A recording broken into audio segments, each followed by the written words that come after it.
get started. We want to be respectful of people's time at 6:02. Thank you very much. Welcome, everyone. My name is Vilma Martinez Dominguez. I'm the Community Development Director for the City of Lawrence.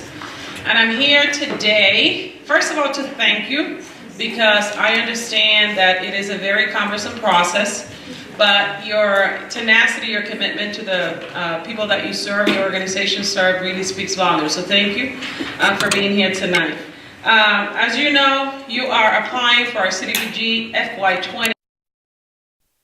And it's really for the public services pot of money, the portion of the CDBG money that goes into really providing support to communities, services, particularly for low-income individuals and families, but also for those who are part of protected populations, such as youth and seniors, households, etc. This year we have also included again a line item, right? I don't know if we should call it a line item, but a category rather, for rehab of public facilities, which we had excluded last year. So again, another opportunity for those public facilities that are looking to do any rehab work to improve it so that the population that lives nearby and the population in general, particularly low-income families, can also have an opportunity to enjoy those spaces. These funds really are made available and are in alignment with HUD's national objectives, which basically is creating sustainable living spaces or suitable living environments, provide decent housing, and create economic opportunities. So a lot of your applications sort of reflect that today. It also aligns with the priorities that are set for the city, part of our consolidated plan, part of a really intense process where we learn about the needs and set priorities for the city based on that. So tonight I would like to welcome you. I'll first of all, before I give you any instructions or bring Sue Fink to the podium, I just want to introduce the Community Development Advisory Board. They're almost your judges panel, but really I don't know if I should call you that because they're really friendly. And this is not American Idol or the X Factor, so no worries there. But basically we're really happy to have some amazing and committed members of our Lawrence community. I'm gonna start from my right, which is, yeah, you're right. Estela Reyes, Councilor Estela Reyes. She joins us. Yes, she was here. She's been part of this group for a while. Thank you. I'm supposed to do this. Becky Janney, who's a community resident, but who has been really active in our community and serving different boards. Elizabeth Lavasta, who joined us last year, and really we wanted someone to represent the Arlington neighborhood, Arlington community, which is really a community of great need in our city. So thank you, Elizabeth, for your service. Marta Rentas, who doesn't know Marta Rentas, who's been part of this advisory board for a while now, but we have new faces this year, and former Representative Juana Matias is joining us today, someone who you know really is also committed to our city, loves it, and I love her new energy, so we welcome you to the board this year. And so is Ana Rodriguez. She used to work for the Department of Mental Health, but really has been involved in the city in so many different boards as well, so thank you, another great asset to the group.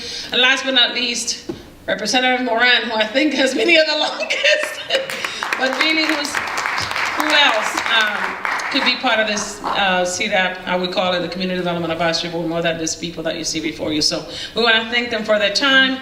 It takes a little time for them to review the applications, to score them, to be here tonight to see the presentations, and really no pressure, but this is part of their scoring system tonight. Before I move any further, I want to introduce my team. So we have an amazing team at the Office of Planning and Development, particularly for the Community Development Department. So Susan Fink, who's the Manager of Financial and Administrative Services, who really is my right hand and at times my left hand. So she oversees all of the budgets and allocations for all our HUD programming and so much more.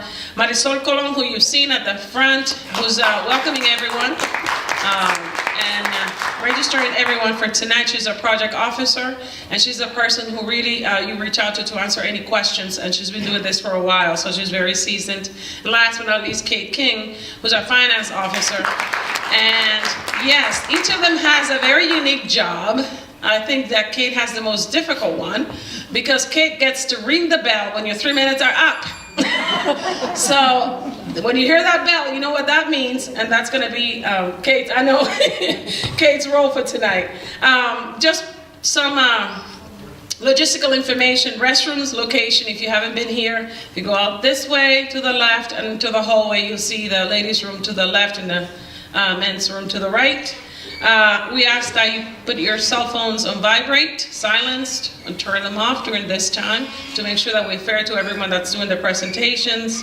Again, please time yourself, keep your presentations to 3 minutes.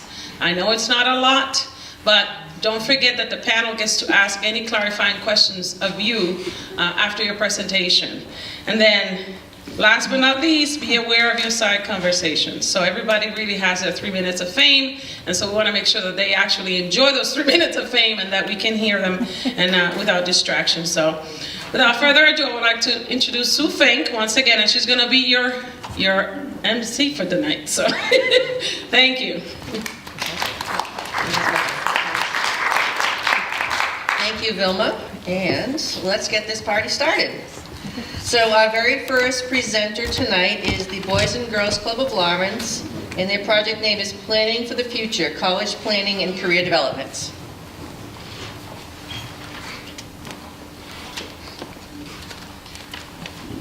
Good evening. My name is Carrie Wiersma, and I have the pleasure of working at the Boys and Girls Club as the grant director there. I think for maybe the third year in a row, our board meeting has coincided with this meeting, and so Marcus can't be here again, and so he sends his regards and his apologies that he's not here. The Boys and Girls Club requests a grant of $20,000 to support our Planning for the Future program. The Planning for the Future program is a comprehensive program that prepares our high school students for college and the careers ahead of them. We serve over 75 youth a year in this program, which provides both educational and practical workshops throughout the year to guide youth. Have you been hearing me? I heard the microphone just kick in. The workshops, paired with a mentoring and supporting relationship with our Assistant Director of Education, can help our youth conceptualize their unique futures and take steps towards reaching their individual goals. In the areas of helping them with college attainment, we have a career fair in the fall. It's a regional career fair. It brings in kids from other boys and girls clubs across the state, but also open to any other student here in Lawrence. We have about 30 colleges that come and participate, and kids can meet with different college representatives and explore their college opportunities. We have staff from Phillips Andover and teachers from Phillips Andover that come in and help kids with college essay writing for filling in their college applications. We have FAFSA fill-in nights in our computer lab where we have internet access and help parents complete their FAFSA, their financial aid applications for their children. Just next week, we will be having SAT prep classes for our juniors and some sophomores who are preparing to take the SAT. And we then, in the spring, we help our kids, once they get their packages in, to really look at what the offers are from the school and make sure that they're making a decision about their college that makes sense to them financially and doesn't get them into too much debt. On the career side of the Planning for the Future program, we work with kids on interview skills and workplace etiquette, turning that phone off and not getting on social media. We have a career fair in the spring. I think we're on our third year of that. We have over 30 different businesses, a wide variety of businesses that come and talk to our kids about their different careers and how they got there, how they got to that professional place. Last year we were proud to have a lot of alumni of the Boys and Girls Club that came back and presented to the kids about their different career paths that they've taken. We bring in career speakers. We've had financial literacy classes taught by a local bank, and we support our kids in getting summer jobs, particularly through Valley Works. Planning for the future addresses one of the priorities outlined in the consolidated plan, and that was the increasing the educational attainment and job readiness of Lawrence youth. And we know our approach works. In the club survey last year, 76% of our teams reported an expectation to complete a 4-year degree, while 85% of all of our members report an understanding of the importance of school. So, be happy to take any questions. Hi, how are you? I'm good, thank you. Sounds like a very Can you lovely use the job. microphone, please? Thank you for doing such a lovely job in the community. Asking, how do you recruit these kids? They're part of our regular membership, so they're typically the teens that are at the club the most often. They're ones who've grown up to the club, have developed great relationships, and who stay at the club. So you like follow, are you tracking them? Are you using any data to track them from their beginning? Yeah, I mean, we're working, we do track report cards for a number of kids throughout their stay at the club. We track about 100 report cards each year that we collect from the Lawrence Public Schools to measure not only how they're doing in school, but their behavior in school, their attendance at school, those kinds of things. So they're part of a broader group of kids that we're tracking. And lastly, do you have any data on those that do go to college? That's a hard one for us. We do anecdotally keep up with some of the kids, but it's really that the kids have to be able to keep, stay in touch with us. We don't, if they don't stay in touch with us, we do lose track of them. And we've really put a lot more effort in the last couple of years into what I talked about earlier, was making sure that they're making that right choice for the college that they're going to go to.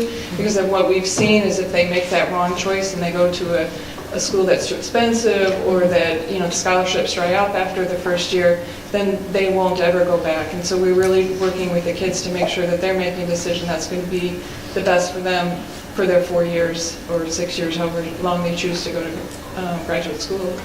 So, Thank you so much. you're welcome. Good evening, thank you so much for being here. My question kind of follows up a little bit on her question. I know you may not have data on like outcomes, do they finish the 4 years, how quickly? But do you have any information as to how many of the students, the 75 students that go through in a year, they may be at a different age level or grade level, actually enroll into a 2-year college or a 4-year university? Yeah, so we have a graduating class each year at the Boys and Girls Club, so seniors who are enrolled in our club. We lose kids throughout as they age and they get involved in other things, but we typically have between 40 and 50 kids who have stayed at the club and who graduate, and we consider graduating members of the club. And we typically have 96% of those kids that graduate from high school on time, and about 90% of those enroll and go on to a 4-year college. What we don't have is that how many of those matriculate from college. We don't know that information. So. Thank you. You're welcome. Any other questions from the advisory board? Okay, thank you. Thank you so much.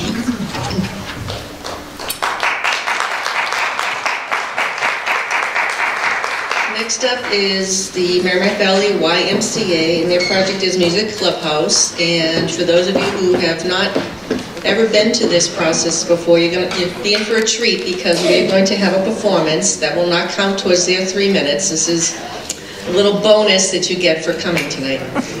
Thank you. My name is Elaine Mankey. I'm the Director of Grant Management at the Merrimack Valley YMCA. Good evening. I'm going to keep my part short so we can enjoy their part, which is really what the program is all about. So the Lawrence Music Clubhouse is located at the Lawrence YMCA, and it's an exciting, safe, and free after-school program where young people ages 10 to 18 from the Lawrence community can explore music, express themselves, establish friendships, and empower themselves to take creative risks and pursue their passions. This is a completely 100% grant-funded program. This program provides at-risk youth who otherwise would not have access to music exploration with opportunities to perform, record, and pursue additional education with drop-in lessons at no cost.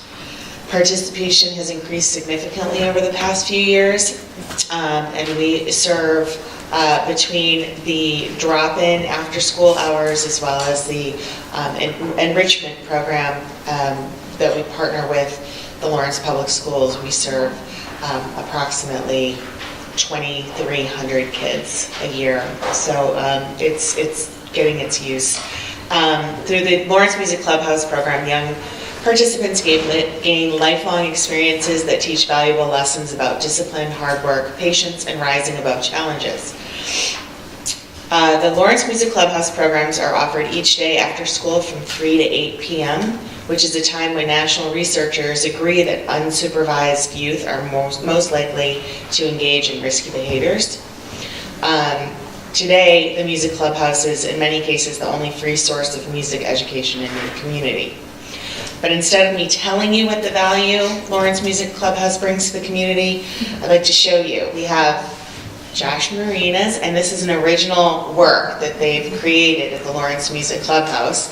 Josh Marinas, who wrote this song, Sergio Reyes, who's on the keyboards, and Hiram Colon on the drums.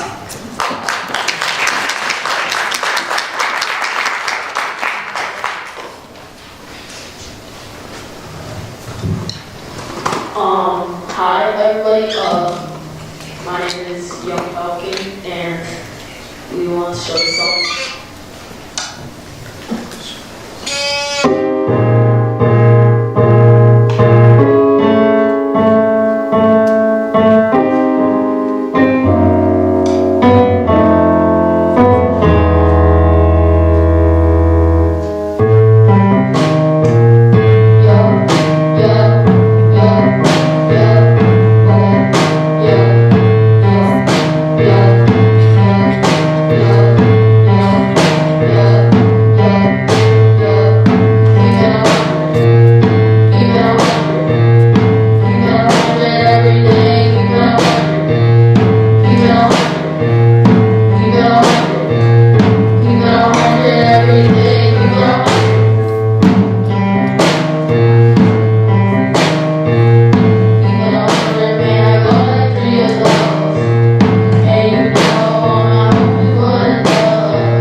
So that's what it's really all about.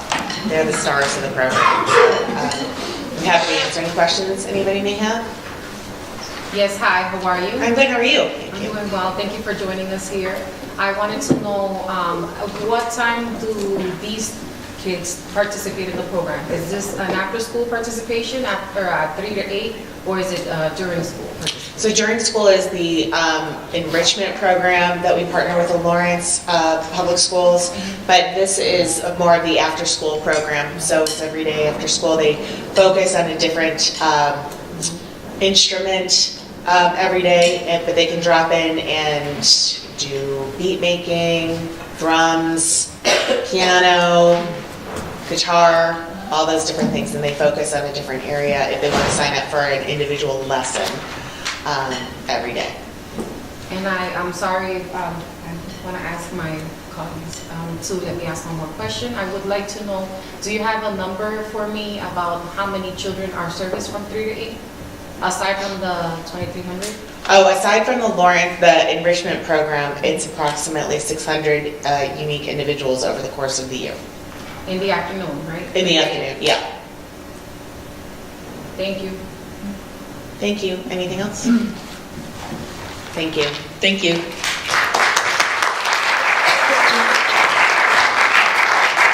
Our next presenter is Olive in July, Inc., and it's an ESOL class and citizenship class.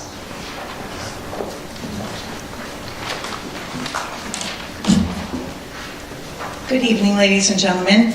Thank you for the opportunity for us to be able to speak to you about our grant application for our organization, Olive in July. We are located right here in Lawrence. My name is Gina Murphy, and I serve as the president of the board, and this is Eulalia Felice, who is the founder and director of this amazing organization. Thank you. You're welcome. Good evening, everyone. The primary goals of our project are to provide a variety of classes in English to speakers of other languages, otherwise known as ESOL, as well as United States citizenship classes. And we want to, at the same time, moving forward, increase access to people in the community to come to our organization to take our classes. We know there is a great need for these classes in our community, and Olive in July wants to help make this happen. Many people, as we know, come to Lawrence from other countries and don't speak our language, and many do want to go forward with becoming a citizen, but not being able to speak the language serves as a huge barrier, and we want to change that. We feel strongly that helping people to learn English will help them to lead a better life, have more financial stability, and make informed decisions about newer work opportunities as well as educational opportunities. With the requested funds, we want to be able to serve our families in Lawrence, given priority status to our low income and our families with disabled children. So we want to be able to provide resources to those families so that parents can come in, take our classes, and we will help them to take care of their children while they do so. We were very involved. Everyone knows about the horrible gas explosions that happened in the fall. We've been very involved with the community in helping people get back on their feet. Providing supplies, really anything that's needed. People have called or come in, and we've been able to do that. We've been offering classes since 2014, and we are really working hard to get more enrollment and get more people out there. We are also part of Mayor Rivera's ESOL task force. So to date, over 350 people have taken our classes, and we have had 28 people become United States citizens. We're very proud of our success to date, but we know we have more work to do, and we want to help as many people as we can, as I said. And the grant funding would really help our organization do this. Thank you for your time. Do we have any questions? How many ESOL and citizenship classes do you have, and per year, how many people are you serving? You got the answer? So, no, you go ahead. Okay, we have about, they are like a 99 about. You know, we register sometimes like 50 students per semester, and for some reason sometimes the students don't come back this semester, they stay behind, and then we added more students from those when they are in the waiting list to the semester. It's about 100 a year. So 50 students per semester? We have 2 classes. We have 3 classes, as a matter of fact. But we don't have like a capacity room or more spaces where we can register more. That's why we are asking for the grant too. We need more space. And that's the reason why we cannot take in more than 15, 20 students the most for classes. We have 3 classes. There is one that we're giving on the Monday and Thursday. And there is 2 classes Monday and Thursday, 2 different levels, level 1 and level 2 in the first model. And then we have the Saturday classes. That is ESL classes as citizenship classes as well.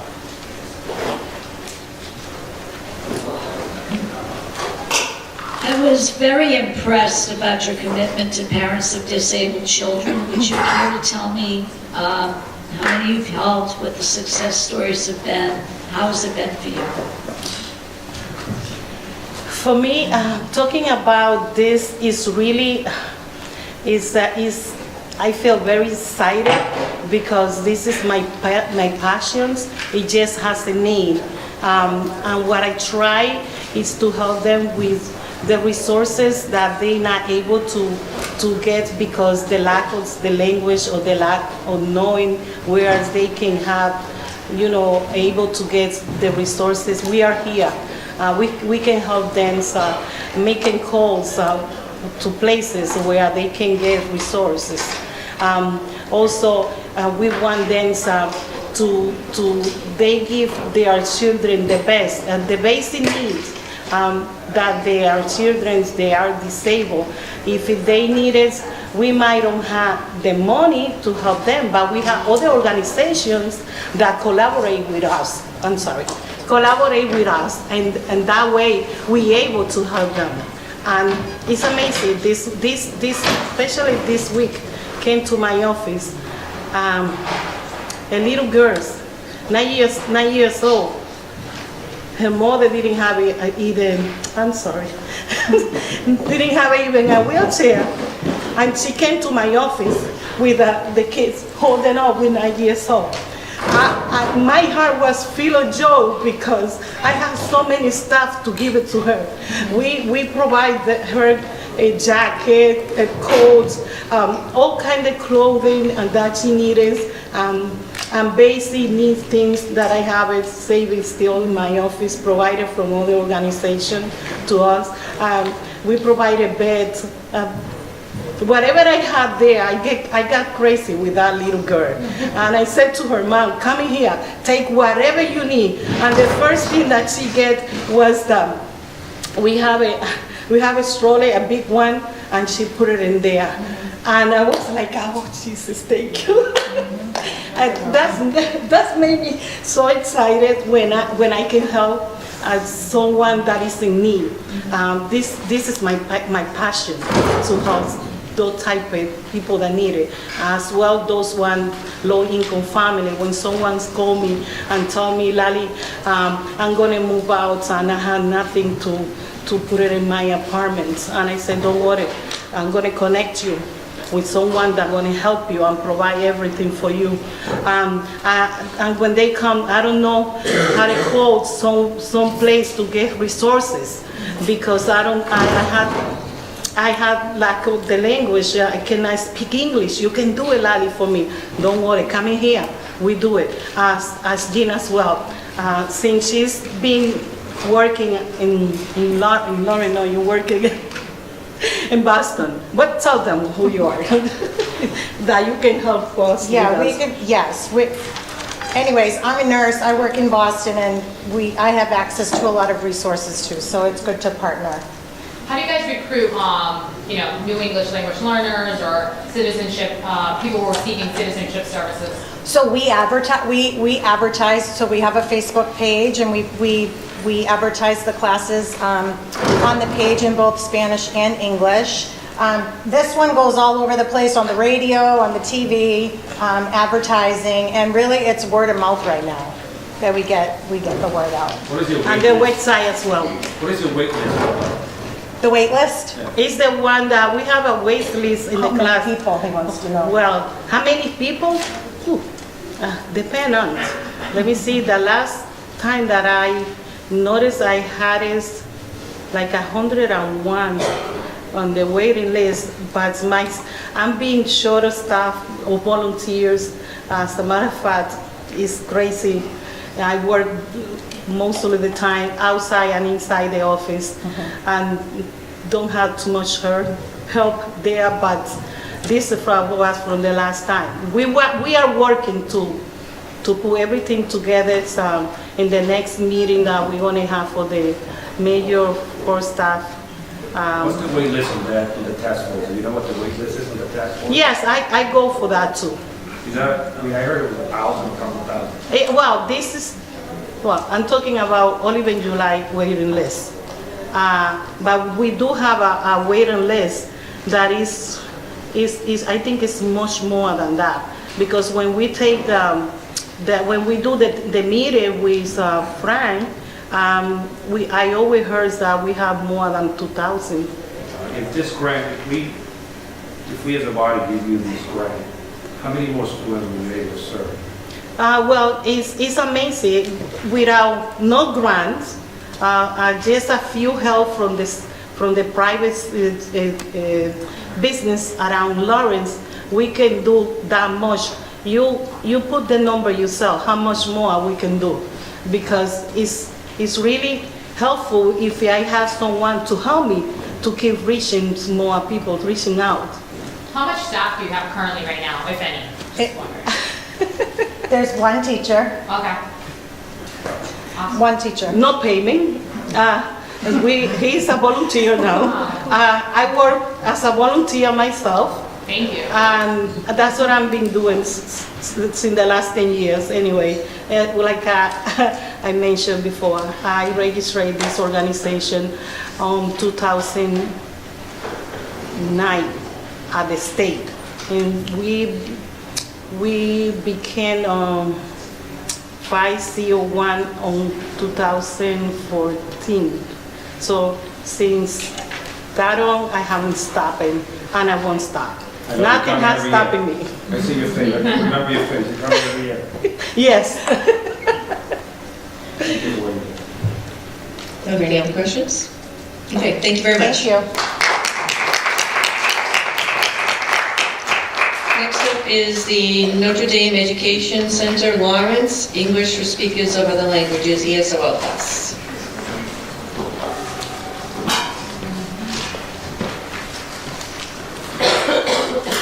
Good evening. I'm Sister Eileen Burns at Notre Dame Education Center.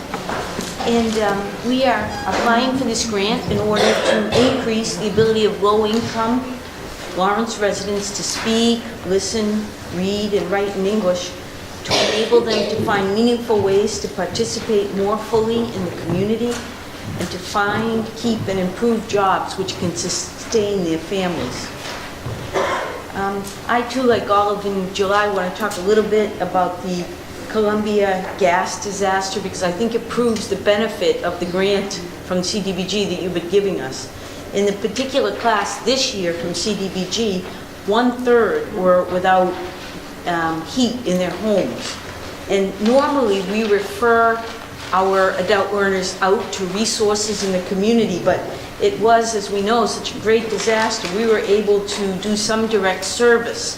And we were able to provide induction stovetops, which were much more efficient and safe. They couldn't burn people.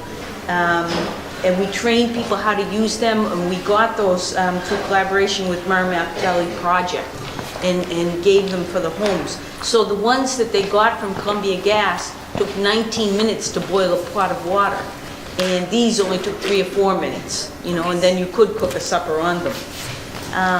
We were also able to get electric blankets from a grant from the Merrimack Valley Catholic parishes and also Elder Services. We were able to also provide some stipends for food, because people in hotels needed a lot more food. They couldn't afford money. They couldn't afford meals in the hotels, and they didn't have access to cooking in the hotels. We also were able to help them with the grants. So the grants that they were allowed to apply for were all online and a little confusing. So we were able to give direct help for people to do that. And as well as having a free table of warm clothes, mostly second-hand, gloves, hats, etc. So with all of that, the amazing thing for us was that attendance was so good among those people in the Columbia gas disaster. In fact, some of them had higher attendance than other people in their classes. They persisted in their learning despite all that they were going through, which is an amazing testament to the need for this class, and also the gratitude and the commitment of people to really learn English. As well as that, we do track employment. The majority of that class is either full or part-time, but they're in low income and sometimes non-family sustainable jobs. So they need to keep their jobs, but their goal is also to improve their jobs.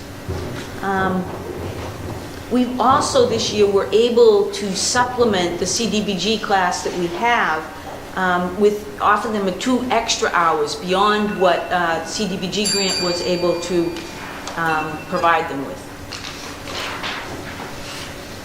Do we have any questions? Just one quick question.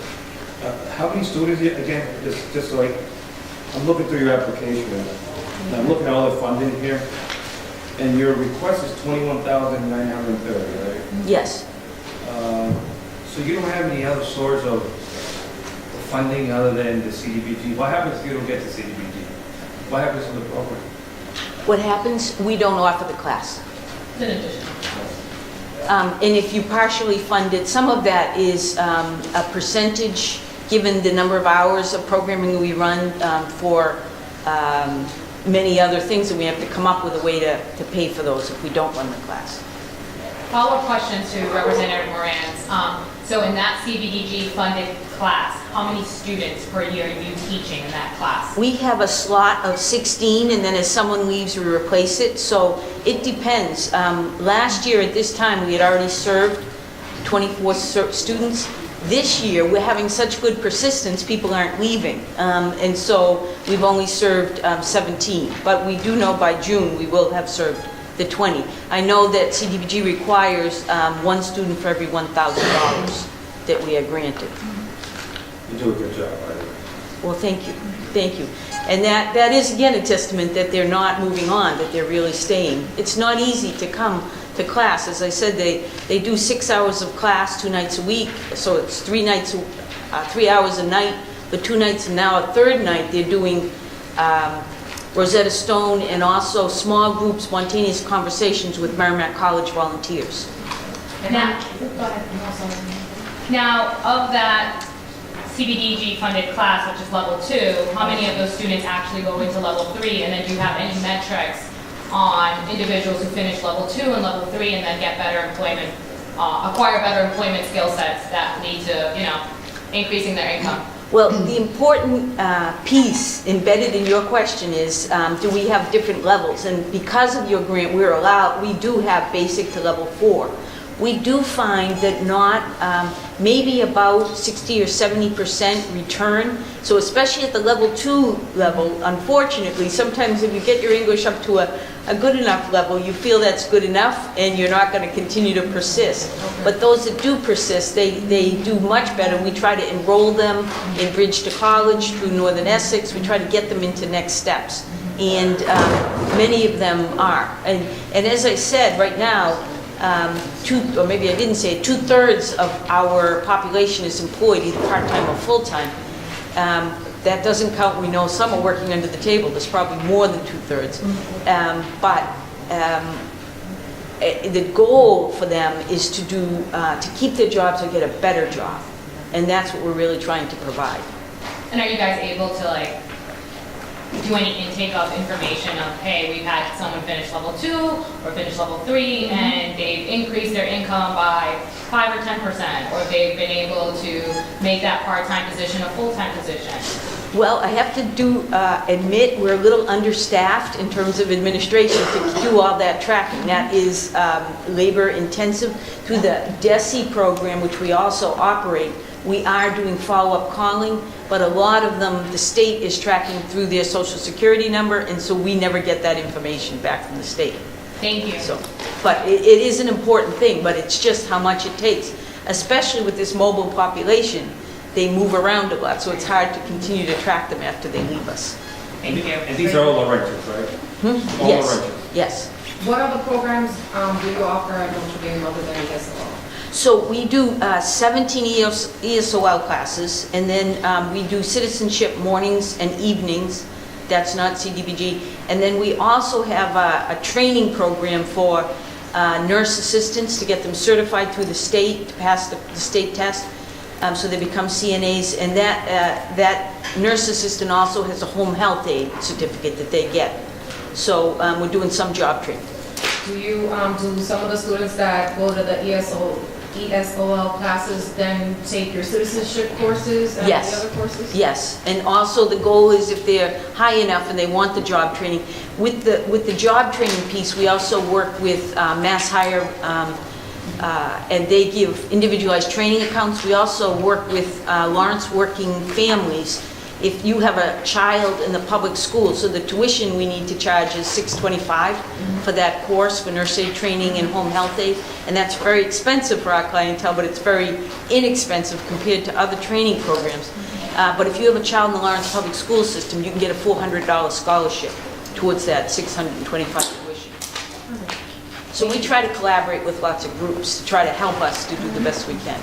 And this is just a general question, and it's my lack of knowledge. Is there a curriculum that's state certified that you guys are required to abide by for ESOL courses? There is frameworks which the state is actually changing, and they're going to be changed and come out. We're anxiously awaiting them in mid-February or March. I don't remember. We just heard when they're going to come out. But yes, so there are national college and career readiness standards that we follow for ESOL. There's also the Massachusetts benchmark and frameworks, which is going to be changing too. And then there is national curriculum. So, and most of it is focused on college and career readiness. Thank you. You're welcome. One more, just last one. You can ask as many as you want. Do you have a waiting list on the second level, the English level? So you go by level 1, 2, and 3, right? Do you have a wait list on level 2? Yes, we do. And I should have brought, I was in a little trembling, Representative Moran, before I came, because I tried to bring a lot of paperwork, and I didn't bring that paper, which is on my desk. I believe it's in the mid-40s for level 2 at night. So as soon as a student leaves, we're ready to replace them. But as I said, right now, they're persisting, which is a great thing. And sorry, this is actually the last question. Oh, you gave him a hard time. So, we're requesting $21,930 from, the budget summary. It looks like the majority of this would just be to get a staff member to actually teach the CDBG funded course. Yes, yes. So we do get quality teachers to do that. I do have to say, because the state increased the number of seats in the state with federal and state money, which was a great gift. We did struggle at the beginning of this year to find teachers because so many state-funded programs got more slots, and we didn't have enough trained teachers. We were a little fussy with who we wanted to hire. So we did start on time with a long-term sub who said, I do not want to do the whole year. But he started it for us. He's a great teacher, and we were able to find someone qualified after. So if we as a board weren't able to fully fund your request, but you got a partial funding, how would you get the other funds to ensure that this class would take place? Is there other funds available? We would scramble. Okay. Because I think for all of us in this business of trying to run education, adult education, it is grants to grants to grants. We'd write more grants. Unfortunately, because there is such a great need in Lawrence, a lot of us are in competition with each other, but we really collaborate. We work to help each other as much. We meet frequently, and we try to give each other assistance. So it really, I think you should be very proud of the adult education program in the city of Lawrence. We're really collaborative with one another and help each other, but it's a struggle. Now, if you were making your last case to us, and there was the minimal amount of money you need to actually make this additional class happen, is it the $21,930 or is it a different figure? It's a different figure. Yeah, when would I decide not to hold the class? Is that what your question is? When could you economically not hold a class because of lack of funding based on this proposed RFP? Yes, well, our desire is to do as much classes as we can. So we're open 8:30 in the morning to 9 at night, Monday through Thursday. We're open Fridays all day and Saturday mornings. I would say in some years you have given us 10,000. We've scrambled to keep going and get it all done. Other years you've given us 15,000. This year we were lucky to have more. So. Thank you so much, and sorry about all the questions. No problem. Thank you. Thank you very much. Next up is Lawrence Family Development and Education Fund, the Quintana Center Adult ESOL and Citizenship Program.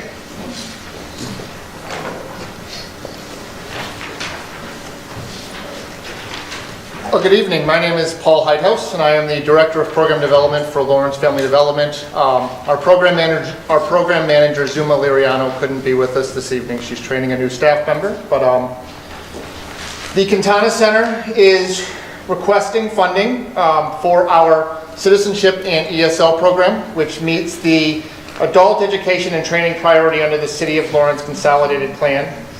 The Quintana Center currently provides 2 levels, but has the capability to provide up to 4 levels of ESL. In addition, we provide citizenship classes, we provide assistance with the naturalization application, as well as assistance throughout the entire naturalization process. We provide an immigration legal clinic in partnership with Northeast Legal Aid. Thank you, former Representative Matias. We have also provided computer literacy programming, consumer protection programming, some workforce development programming. We serve generally about 500 students a year in the ESL program and between 100 and 120 students in the citizenship programming each year. We provide classes during 3 sessions. There's a fall session which runs the end of September through December. There's a spring session which runs February through May, and there's a summer session which we began 2 years ago which runs June and July.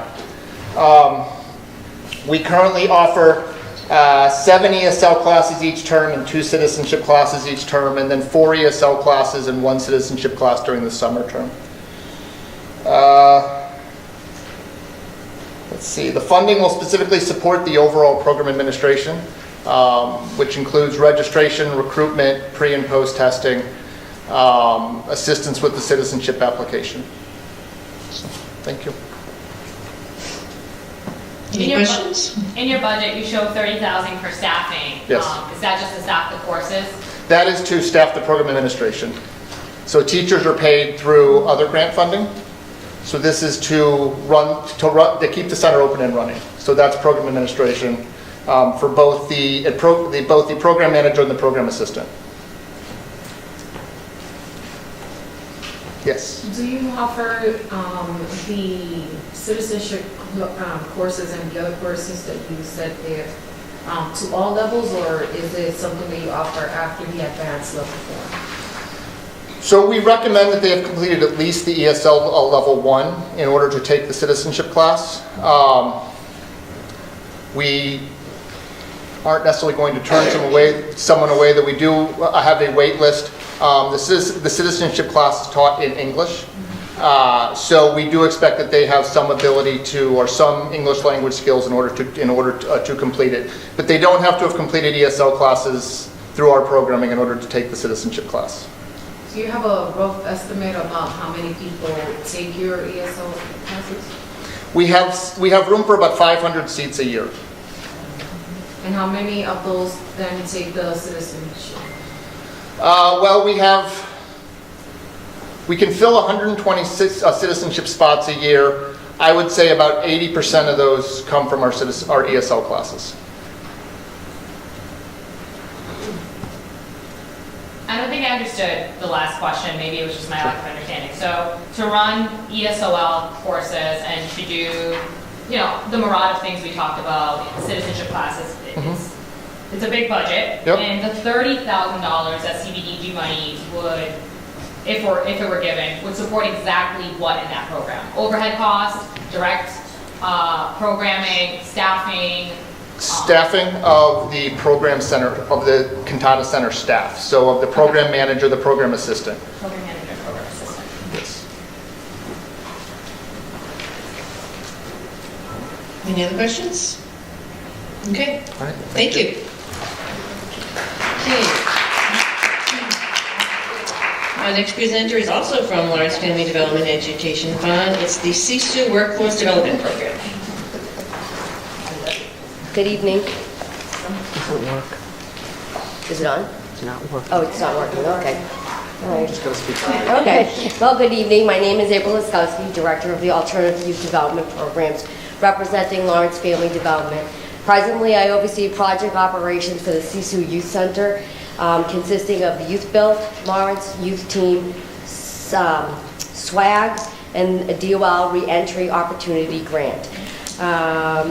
CSU provides services to proven risk, out of school and unemployed youth ages 16 to 24 years old. CSU is committed to positive youth development, education, and vocational and workforce development, using methods that resonate with this unique population. Collectively, CSU serves approximately 75 to 100 youth daily. I'm here this evening to request your consideration to award Lawrence Family Development CDBG funds to support a full-time vocational construction instructor. Last year, Lawrence Family Development employed an additional construction trainer supported by public and private funds up to 70%. Having this additional construction person has allowed numerous youth to work and learn many construction and woodworking skills. Also, CSU, through the Woodworking Shop, is gearing up to launch a small entrepreneur venture, allowing youth to build and sell various wood and cement products from recycled wood and materials. Recently, the team finished the CSU Recreation Room, including ping pong tables, gaming, dominoes, foosball, and a barber shop. Currently, the team is framing out a screen printing shop and commercial kitchen. In closing, I want to say that there are many wonderful youth-serving organizations in the city of Lawrence. However, CSU serves a very unique population that unfortunately contributes to a high percentage of issues that affect quality of life and public safety. Therefore, having a second full-time construction trainer will allow this unique population the opportunity to increase vocational, entrepreneurial, and workforce development skills so that young people can grow and develop into positive and industrious young adults. I just wanted to show you a couple things that we did, some of the things that we made. So recently, these are prototypes of products that they're going to be, that they're making in the woodworking shop currently. So this is a bench. So you can step up, this goes down like this, and so that's one of these things. So it's all made out of repurposed wood that we use. I think you know that we also, with our Youth Build program, we build houses, affordable housing. So we use whatever wood is coming back, then we use that to build these things. And then this is a candle holder that's made out of cement. So this is just a little candle that they put in it. But so they're experimenting now, and they're using all these different like other products just to kind of make and mold these type of products.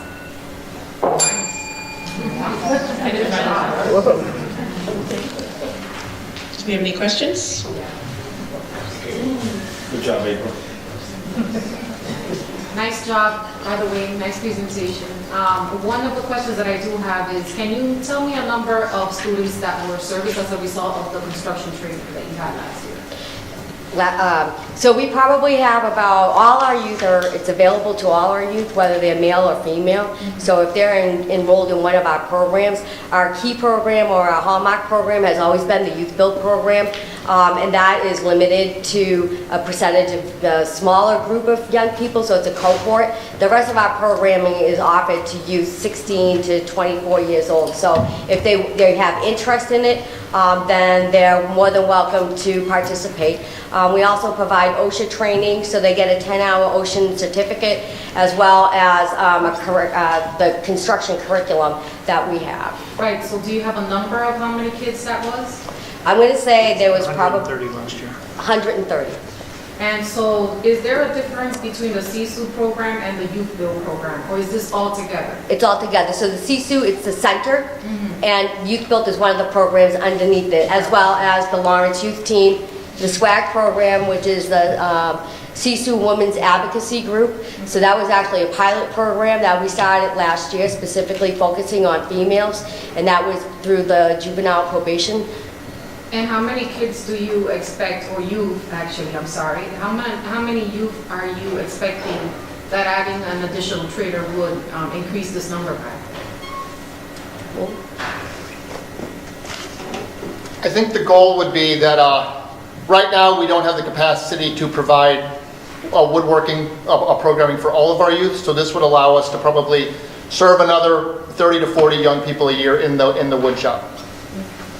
But do you have a wait list to show that interest? Because if you want to provide this for everybody on there, is there a high demand for this workshop? Yes, I think, and the reason why I say yes is because it allows our young people to, who traditionally have who have a lot of challenges, and this provides them kind of like an opportunity to start to work on little projects where then they can build up more of a skill set so that they become more successful, whether they're going into entrepreneurship or apprenticeship programs, or even if they want to go into construction. We also have partnerships with Local 12, the Plumbing and Pipe Fitters Union, as well as the International Brotherhood of Electrical Workers, which is Local 103. So our young people are able to work along them as they provide in-kind services so that they're able to work with them and watch them work. And so a lot of the work that we do is just, it's based around this, and a lot of it is also tapping into their artistic. A lot of them have a lot of artistic creativity. So this also allows them to go in and learn about tools, not only use them in terms of wanting to, but also to explore their own creativity. The transition specialist, what is their focus? So their focus is working with the young people once they have reached a certain level towards understanding what they need to do to get a job outside of our program. So they start out by working with them on basic things like developing a resume, identifying kind of what some of the obstacles are to getting a job, such as getting a driver's license, getting stable housing if they need childcare. They work with them on interviewing skills. They'll go as far as to take them to get an outfit that they may need for interviewing. They help set up interviews. And then once young people are placed into a job outside of our program, they continue to provide follow-up not only with the young person but with the employer as well to help navigate any issues that may come up. So. Are the products going to be sold? Eventually, yes. We have a online store that we hope to launch soon. Awesome. So. And those are just two of the products but they have several that they're working on. Awesome. And it gives them ownership, and I think that's really important. And when they create something like that, they really start to look and say, hey, I want to invest in myself and invest into, who they're going to. Yeah. We get it. Okay. Well, thank you very much. Thank you. One more question. One more. The building on Jackson Street, are you guys doing that? Yes. Yeah, that's a wonderful building. Oh, I take that street frequently. I've watched it progress from just the empty space in the ground. You're doing a great job. And when do you anticipate when your online store will be ready? Well, I guess given this evening, sooner rather than later. We're actually working on building a new website, and once the website's done, hopefully the store will launch with the website. I'm hoping early spring. Ooh, good. Thank you. I'm not sure if you said this already. What population do you serve? Proven risk, high-risk young people. So the majority of our young people come in through referrals from law enforcement or probation of the court. No, I know. Yeah, oh yeah. I don't want to make sure Yeah. probably it's a hat. And all Lawrence youth, correct? Yes. Okay. Yes. And going on that question, you found that your program tends to help them from slipping back the other way. That's the goal. Thank you. Thank you. Thank you. Next up is Greater Lawrence Community Action Council Adult ESOL Program. No, we'll pass right over that one, I guess. And we're going to move on to the Lawrence Adult Learning Center Spanish High School Equivalency Program with ESOL.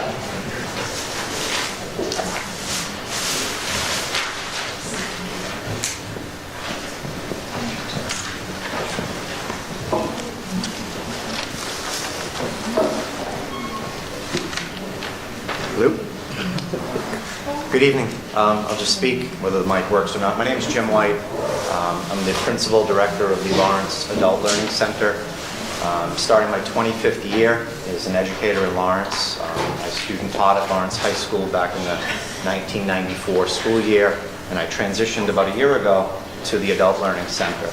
This is Jocelyn Marte. She's one of our advisors, and Jocelyn's been with the program, I think, for about 11 years. Okay. We serve numerous programs. Mainly, we focus on ESOL and Adult Basic Ed. The grant that we've submitted to you is really to support our Spanish evening high-step program, where we have students that are really in need of the academic sort of basics in order to get them on their way to earn that high school equivalency credential. We also offer citizenship classes. We offer, again, adult basic ed in English. We offer about 19 ESOL courses throughout the mornings, afternoons, and evenings. So we're a very active program. We serve about 500 students every year. For this, we're looking to serve about 36 students. It will vary at different times throughout the year. It could be as many as 45. But we're not only trying to provide them with that high school equivalency, we're also trying to provide them with ESOL support, English for speakers of other languages, so that they can be successful as they earn this equivalency.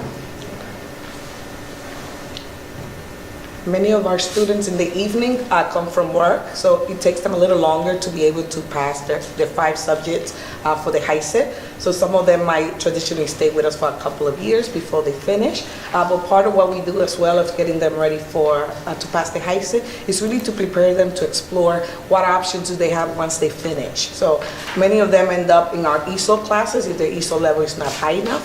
Others go on to college, so we help them with that process. Others choose to go into training programs because they're adults and they have children, they have families they need to support, so they don't necessarily have the time to go to school for a long time. So we usually help them explore what are the options that they have out there, and we have advisors that work with them one-on-one and as a group to be able to assess what their interests are, what they want to do, and basically help them with their next steps.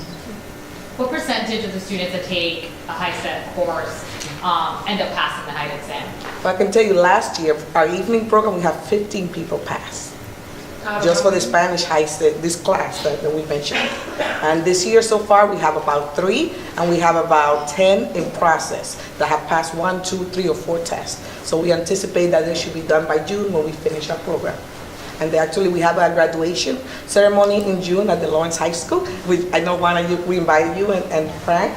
And there we invite all the students that graduate, whether they attend in the morning, afternoon, and in the evening. Last year we had about 52 altogether that passed the high school program in our program. I had a question. Do you have level 1, 2, and 3, 2? Yes, actually for the Spanish HISET, we actually give them 2 different types of tests. We give them a reading and a math test to assess their reading and math skills, but we also give them an ESOL entrance exam. So someone can be in an ESOL level intro, but they might be higher in math, in Spanish, and higher in reading. So we have 3 different teachers, and we try to match them based on those things. Because we don't want to put them in a very high level when they're not able to do it. We don't want them to get frustrated. We want them to be successful. Okay, so do you follow them after the program? Oh yes, like I said, many of them, because their ESOL level might not be high enough, they actually transfer to our ESOL classes in the evening once they finish with their HISET. So we have a few of those from last year that are enrolled now.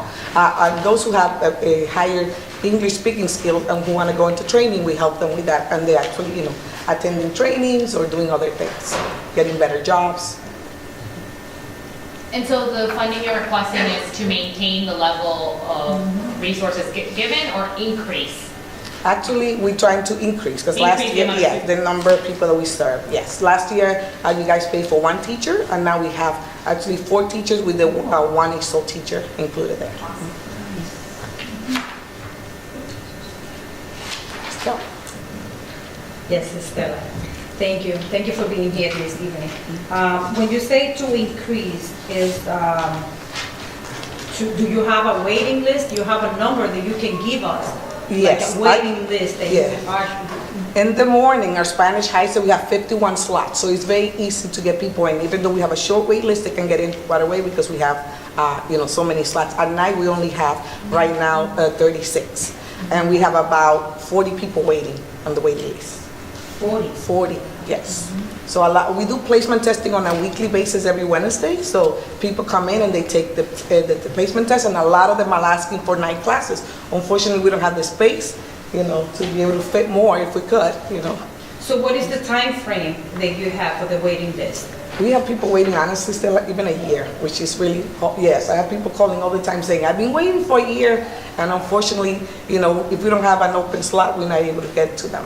And like I say, people take up to 2 years to finish the program they take in that seat for up to 2 years. So when you have that situation that you have people calling you all the time, do you encourage them just to kind of go to another resources if there is any other place? Unfortunately, there isn't any other Spanish high school program in the city. That's the problem.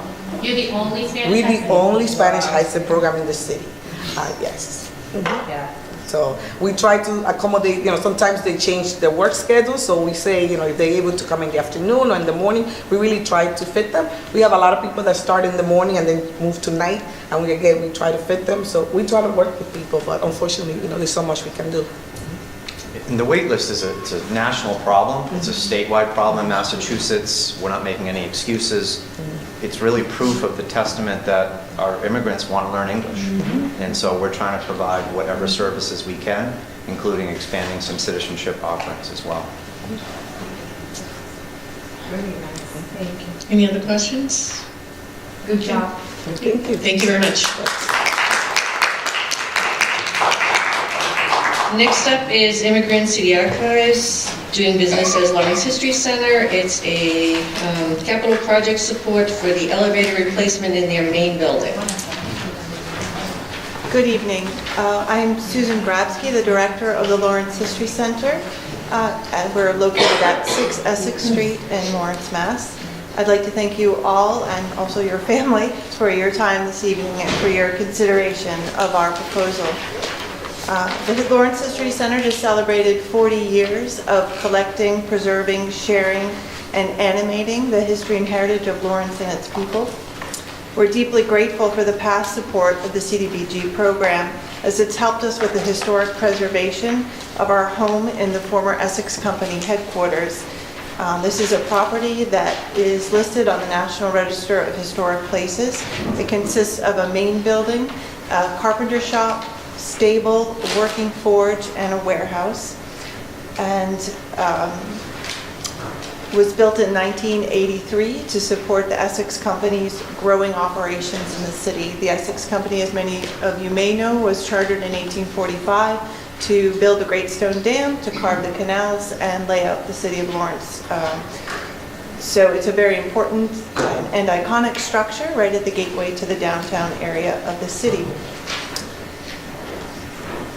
In this fiscal year 2020 grant round, we are seeking $10,000 worth of investment from the CDBG program to help us replace our currently decommissioned elevator in our main building. The estimated total cost of the project is $110,000. In 2017, the Massachusetts Cultural Council Facilities Fund awarded us a grant of $55,000 for the project, or half of what the total amount needed is. The grant requires a 1-to-1 match to be raised by May 11th of 2019, or the grant award will be lost. Since being granted this generous award, we've been able to leverage $22,000 from local foundations, $10,000 in local corporate support, $1,100 from individuals, $9,900 from History Center in-kind unrestricted support. And this month we're also seeking an additional $2,000 through the Essex Heritage Partnership Grant Program, which, if awarded, would bring us to a total of $45,000 raised. An award of $10,000 from the CDBG program would bring us up to the needed $55,000 to successfully certify the match required by the Mass Cultural Council by their deadline this coming May, and then the project would begin shortly thereafter, after July 1st. Currently, the History Center is not able to serve everyone, all the residents and visitors who come to our main building. Those with mobility challenges have no way of entering our buildings and/or navigating its interior spaces. So removing those barriers and improving access to the archive is key to truly serve our entire community. Thank you. Is there a question? Thank you for being here. Is the building a city-owned building? No. So the History Center was founded in 1978 as a private not-for-profit organization. So we raised all of our money through donations from foundations, corporate individuals, and funding such as this to the So as a city. nonprofit, you guys own the building? We own the building actually outright, which enables us to do as much as we do in terms of services and then maintaining the operations in the buildings. How long has it been inaccessible for someone with a disability? The elevator it was put into the building in the mid-1990s. It was problematic really from the start, and it wasn't decommissioned until 2016, which was about 6 months before we were able to secure the grant from Mass Cultural Council.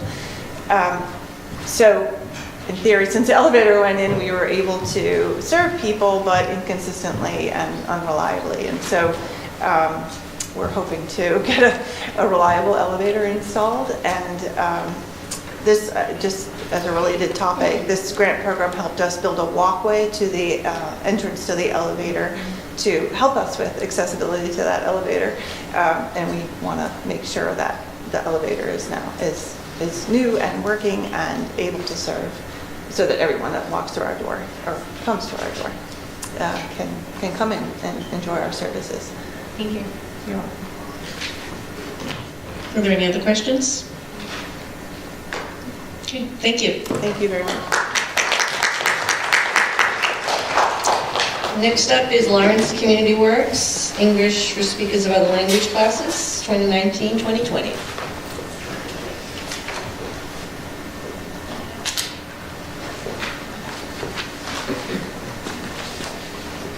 Hello, everyone. Can you hear me? It's not really working. Okay, awesome. Use your outdoor voice. Yeah. All right. It's okay. I can talk loud as long as you guys can hear me. So real quick, my name is Lauren Klingler. I'm the Director of Resource Development at Lawrence Community Works. Thank you all for being here and taking the time to consider us for CDBG funding. I'm going to let Leslie take over, but just real quick, I wanted to do an intro to Lawrence Community Works. I see some familiar faces, so some of you might know us already. But real quick, LCW is an affordable housing community development corporation. So most people know us, name recognition, by our work in the city to create affordable rental and home ownership opportunities for the residents of Lawrence. But we also do a lot more than that, two of which you'll be hearing from tonight. So part of our Financial Opportunity Center is our asset building work. We provide financial literacy and education, home ownership, first-time home buyer, and landlord training, as well as adult basic education, part of which is the ESOL program. Leslie Kent is our workforce director and assistant director of asset building, so she's going to talk a little more about the details of our ESOL program. Thanks. Good evening. Thank you for having us. So I'm going to talk a little bit about our ESOL program. We currently have two classes, one beginner, one intermediate. They meet 3 times a week, one of which is in a computer lab. They meet for 16 weeks. We also do field trips. We get them all a library card, and we go to the historical center. We follow the Lawrence Public School schedule for holidays and vacations. And for all our students taking the classes, we have childcare available so that they're able to bring their children.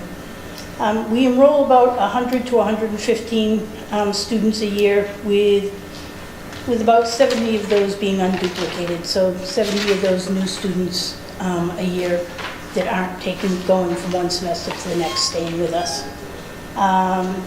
We're part of the Mayor's ESOL Task Force, so we combine our waiting list of over 100 participants with the city-wide waiting list. Our beginner students went up an average of 3 SPL levels, and our intermediate students went up an average of 1 SPL level per semester. Unfortunately, I tried to get a student to come tonight. I gave him too short notice. We couldn't quite get it together. So I wanted to share with you some of the things that some of the students have said. So the first one is, my kids go to school. Now I can communicate with them in English, and I can help them with their homework. One of them is a teenager. When she speaks on the phone with her friends, I can follow the conversation. It has helped me at work and with the pharmacy, supermarket, gas station, etc. Reading storybooks to my kids at night helps.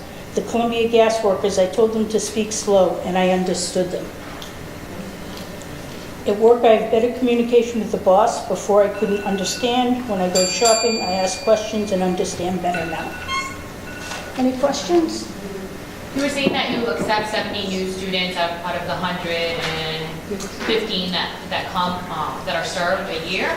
Yep. How do you make a determination of which students you accept? So LCW, well-known, because you provide other services to the community, and you have 200 students that show up that are all new students who want to enroll in your courses. How do you make the determination to accept those 70? First come, first serve.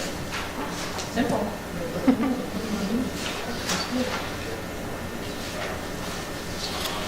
I do have a question. I am very familiar with your program, but the question will be that in order for those applicants to be participating in other courses that you offer, they have to be ESOL a student, or anyone can choose which program they want to be attending? If they meet the criteria for any program, they can attend any program. There's not a pre-qualification to attend one. If they don't have enough English to do our workforce program, then we're going to ask them to attend English classes and then come into our workforce program. But if they meet the qualifications, they're not required to do anything first. They can attend any of our programs.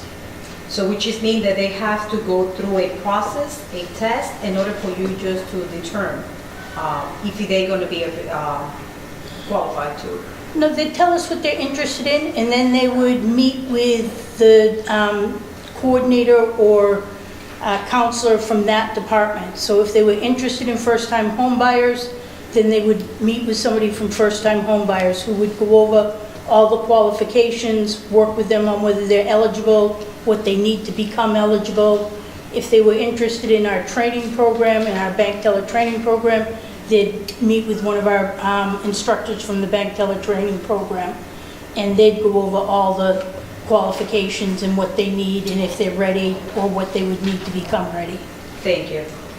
What type of personnel are you looking to hire this time? We're not hiring. It would just cover the salaries of the 2 instructors that we already have on staff and Leslie's salary as well. You're looking to just continue to... Exactly, yeah. We wouldn't be hiring anyone new for this, no. And that will maintain the amount of students you serve, or will there be an increase in the amount of students you serve? Since you're not hiring additional staff. Right, no, it would staff. maintain our current course capacity. Any other questions? Okay, thanks very much. Thank you. Thank you.